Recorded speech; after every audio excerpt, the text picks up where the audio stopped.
नमस्कार मित्रों, RVIS PCS classes में आप सभी का स्वागत है। आज हम इतिहास विषय में मुगल वंश की शुरुआत करते हैं। मुगल वंश की स्थापना कैसे होती है, बाबर महोदय द्वारा मुगल वंश की कैसे स्थापना होती है और कुछ मुगल वंश में बाबर के बारे में भी जान लीजिएगा। बहुत ही इंटरेस्टिंग वीडियो है। 1526 का समय है। पानीपत का पहला युद्ध लड़ा जाता है। लोदी वंश का शासक इब्राहिम लोदी 21 तारीख को आ जाता है। 1526 में 21 अप्रैल का समय है और 1526 पानीपत का पहला युद्ध होता है, जिसमें 1 लाख सैनिक इब्राहिम लोदी के पास हैं। कितने हैं? 1 लाख सैनिक। और बाबर महोदय के पास मात्र 12,000 सैनिक हैं। अब आप ही बताइए, जीतेगा कौन? 1 लाख सैनिक वाला जीतेगा कि 12,000 सैनिक वाला जीतेगा? 7 गुना से ज्यादा सैनिक हैं लोदी वंश के महान सम्राट मतलब राजा इब्राहिम लोदी के पास, और बाबर के पास मात्र 12,000 सैनिक। और इसी युद्ध में मुगल वंश भारत में स्थापित होगा या नहीं निर्धारित हो जाता है। लोदियों का भाग्य भी निर्धारित हो जाता है इसी युद्ध में। पानीपत का पहला युद्ध, ये पानीपत का पहला युद्ध अप्रैल महीना 21 तारीख 1526 में लड़ा गया था। लड़ने वाला कौन था? मुगल वंश का संस्थापक बाबर। बाबर 12,000 सेना के साथ लड़ता है और विजय कर लेता है। कैसे विजय करता है? अपनी युद्ध शैली से। तोपों का प्रयोग करता है। वहीं युद्ध शैलियों में रूमी युद्ध शैली है। क्या है? रूमी और तुलगुमा, ये युद्ध शैलियां हैं। रूमी और तुलगुमा युद्ध शैलियां। इस शैली में ये होता है कि कुछ सैनिक आपके दाएं तरफ से आक्रमण करते हैं, कुछ सैनिक बाएं तरफ से, कुछ सैनिक पीछे से आक्रमण करते हैं, है ना। इस तरह की ये शैलियां हैं।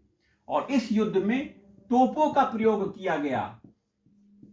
बाबर के द्वारा तोपों का प्रयोग किया गया। इब्राहिम लोदी के पास तोपे नहीं थे। वहीं तीरंदाजी का प्रयोग किया गया। बहुत अच्छी तीरंदाजी होती है। तो इन सब के प्रयोग से 12,000 सैनिक लेकर बाबर 1 लाख सैनिक वाले इब्राहिम लोदी पर, किस पर? इब्राहिम लोदी पर आक्रमण करके विजय को प्राप्त होता है और भारत में मुगल वंश की स्थापना हो जाती है। यह पानीपत का पहला युद्ध आपको देखा गया। ये थोड़ी सी बात कर लेते हैं बाबर के बारे में। देखिए, सुनते रहिएगा बात को, इंटरेस्टिंग है वीडियो। बाबर का जन्म 1483 में हुआ था, फरगना में। 1483 में फरगना में इसका जन्म होता है। उमर शेख मिर्जा इसके पिता का नाम है। क्या नाम है पिता का नाम? उमर शेख मिर्जा। उमर शेख मिर्जा पिता का नाम है। जो बाबर का खून है वो 2 जातियों से मिलकर बना है। एक चंगेज खां की जाति और एक इसकी जाति है तैमूर लंग वंश, तैमूर वंश से। तो तैमूर और चंगेज, इनका खून मिला है। मतलब माता आपकी तैमूर पिता तैमूर और चंगेज माता। तो इस तरह 2 जातियों का खून इसके रग में मिला हुआ है और पैदाइशी यह युद्ध करने के लिए पैदा हुआ था। भारत में आक्रमण करने ये कैसे आ गया भाई? फरगना का शासक है। और विशेष बात देखिए, 11 साल की उम्र में 1494 में फरगना का शासक बनता है। फरगना का शासक अकबर बन जाता है, सॉरी बाबर बनता है 11 साल की उम्र में। वहीं अकबर भी कम साल की उम्र में राजा बना था। ये लगभग 13 साल की उम्र में अकबर राजा बना। कितनी कम साल में देखिए ये शासक बन गया। मतलब पैदाइशी गुण थे कि मैं राजा बनूंगा, युद्ध करूंगा। जीवन युद्ध में ही बीता। अब ये भारत में कैसे युद्ध करने आता है? तो इतिहासकारों का इस पे थोड़ा सा लड़ाई झगड़ा है, मतभेद है। किस बात का मतभेद है? कितनी बार भारत में आक्रमण किया इसने, इतिहासकार इसमें विवाद करते हैं। लेकिन विवाद को खत्म करिए। तुझके बाबरी किसने लिखी है? बाबर ने। बाबर की आत्मकथा है। क्या है? तुझके बाबरी। देखिए, तुझ के बाबरी, इसे बाबरनामा भी कहते हैं। यह तुर्की भाषा में लिखी गई है। किस भाषा में? पूछा गया है प्रश्न आईएएस पीसीएस में। तुझके बाबरी किस भाषा में लिखी गई है? तुर्की भाषा में लिखी गई है। ये बाबर की आत्मकथा है। इसमें कहा गया कि भारत में बाबर ने 5 बार आक्रमण किया। 5 बार भारत में आक्रमण किया है। तो जो आक्रमण होता है 1519 में स्टार्ट हो जाता है। 1519 में बाबर आक्रमण करके बाजोर का किला, भेरा का किला जीत लेता है। कौन सा किला? बाजोर का किला और भेरा या भेड़ा का किला जीत लेता है। देखिए, बाजोर का किला, भेड़ा किला जीत लेता है। 1519 की बात है। लेकिन ये छोटे से किले जीता थोड़ी ना भारत में वो मुगल शासक की स्थापना कर लेगा। इस भारत में मुगल वंश की स्थापना के लिए कुछ जो भारत के ही विरोधी लोग हैं, जिसने विदेशी लोगों को बुलाकर आक्रमण करने के लिए आमंत्रित किया, उसका नाम है दौलत खान लोदी। दौलत खान ने इसको आमंत्रित किया, इसको, बाबर को, कि आओ भारत में युद्ध करो। इस समय स्थितियां आपकी बहुत अच्छी हैं, अगर युद्ध करोगे तो आप जीत सकते हो, अपने साम्राज्य की स्थापना कर सकते हो। तो दौलत खान लोदी का नाम आता है। दौलत खान लोदी ने इनवाइट किया। ये पंजाब का गवर्नर है, दौलत खान लोदी।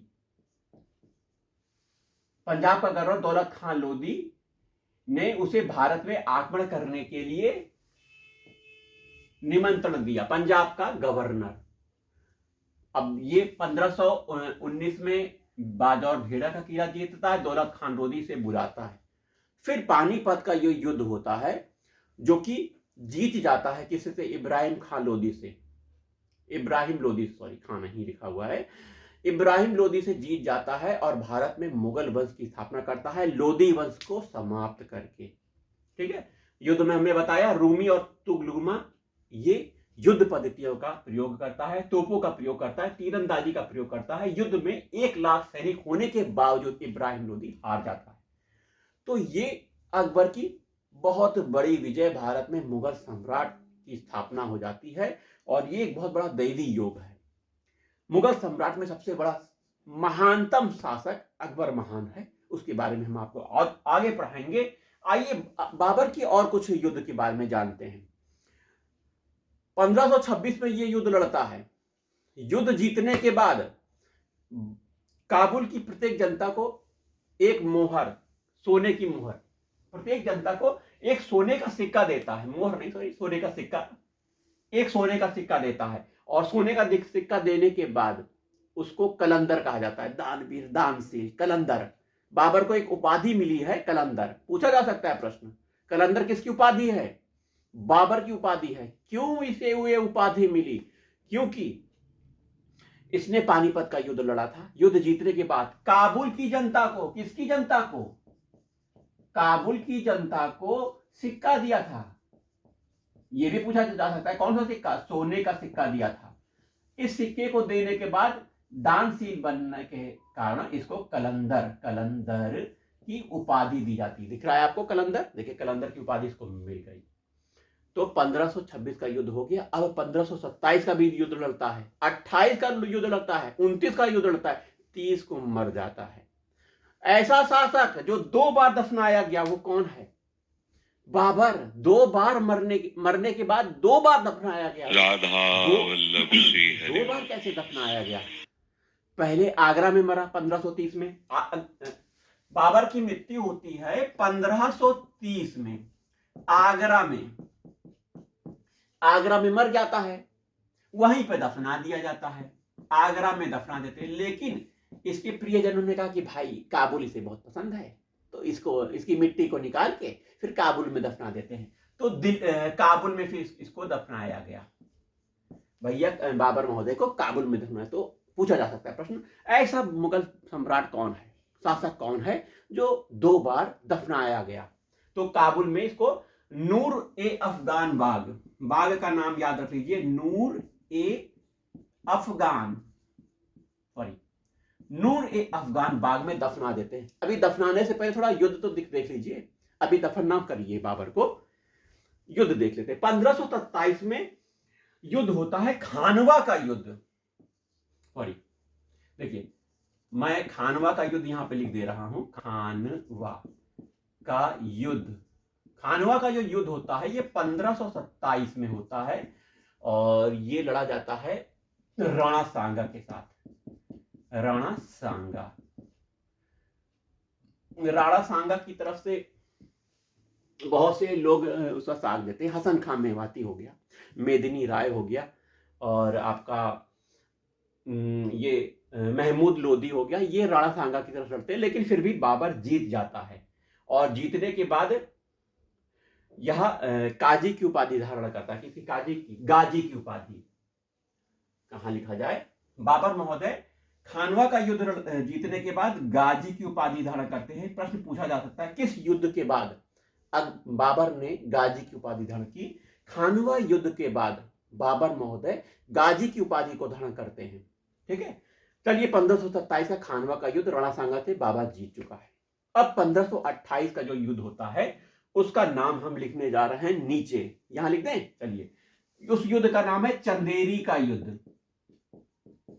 चंदेरी का युद्ध 27 में हो गया खानवा का युद्ध, 28 में 1528 में चंदेरी का युद्ध होता है। 5 ऐसे बना दे। चंदेरी का युद्ध में कौन लड़ता है? मेदिनी राय होता है। मेदिनी राय हार जाता है चंदेरी के युद्ध में। 1529 में भी युद्ध होता है। आइए देखिए, 1529 का युद्ध मैं बता देता हूं, इसे घाघरा का युद्ध बोलते हैं। किसका युद्ध? घाघरा का युद्ध। इस युद्ध में बंगाल और बिहार के शासक को हरा देता है। कौन? बाबर। घाघरे का युद्ध में 1529 में जो कि होता है, बंगाल बिहार के शासक को बाबर महोदय हरा देते हैं। 1530 का समय आता है और बाबर महोदय मृत्यु को प्राप्त होते हैं। मृत्यु को प्राप्त होते हैं और काबुल में इसको बाद में दफनाया जाता है, पहले आगरा में दफनाया जाता है। इनकी आत्मकथा मैंने बताई, तुझके बाबरी, तुर्की भाषा में लिखी गई है। तुझके बाबरी को बाबरनामा भी कहते हैं। ठीक है, और बाबर ने एक पद्य शैली, काव्य लेखन शैली जिसे कहते हैं मुबैयान, मुबैयान इधर लिख देते हैं, मुबैयान, ये काव्य शैली है, इसका निर्माण किया था, पद्य शैली है। बाबर ने खत ए बाबरी की भी रचना की थी। खत ए बाबरी, खत ए बाबरी। तो बाबर के विषय में हमने सब कुछ जान लिया है। कैसा लगा वीडियो? कमेंट कीजिएगा, अगला वीडियो हम बनाने के लिए प्रेरित हो सके। चलिए मिलते हैं अगले वीडियो में। नमस्कार, जय हिंद, जय भारत।